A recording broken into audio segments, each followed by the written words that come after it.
So we're going to be talking about something that everybody seems to be avoiding, the fact that $100,000 is the new $50,000. If you don't believe $100,000 is the new $50,000, I want you to go back to about 10, 20 years ago, whenever you could buy a house for literally $100,000 to $200,000. You could literally go grocery shopping for less than $200 for certain. And people, for the most part, were making about the same money that they are making now. Now, of course, there are people who make minimum wage. The minimum wage obviously hasn't gone up. And you could argue all day whether or not the minimum wage should be going up or going down or not exist at all, but that's not what today's video is about. What this video specifically is for is to remind you that if you're not making at least $100,000 a year, then you are falling behind. Now, of course, like we said, going back to the minimum wage argument, you could argue all day about why wages aren't going up and that wages should be going up, but at the end of the day, only you can control what your wage is.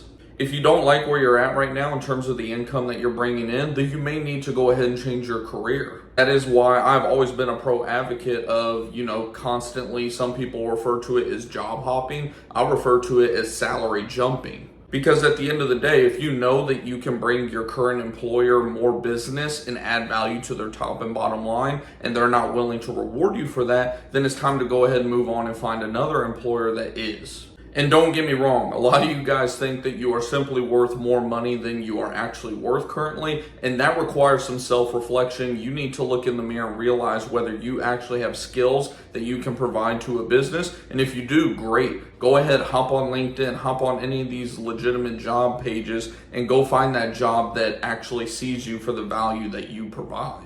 But like we said, it's self-reflection too. You may not like what you see in the mirror. You may see a burger flipper in the mirror. The good news is you don't have to stay that way in America.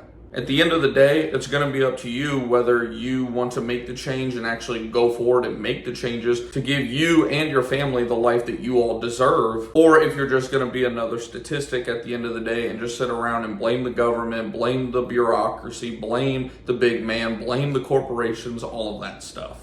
But chances are, if you're watching my channel and my content, you're not one of those losers. You're somebody that wants to level up your life. If you're still watching at this point and you haven't already, hit that subscribe button below and hit the bell icon. That way you won't miss any future content. If you're wondering who the heck is this guy and why should I listen to him, my name is Griffin Thomas. I'm the owner of the company Preferred Pest Management in the Dallas, Texas area. We've been in business for about 3 years now. And within my first year in business, I took that pest control company to a 6-figure company, and I teach people how they can take a service business of any kind, but showing you guys our pest control business operations specifically and how you can apply those to your business. And if you're looking at maybe starting your own business, you can check out a bunch of videos that I have in this playlist right here, and I'll see you guys in the next one.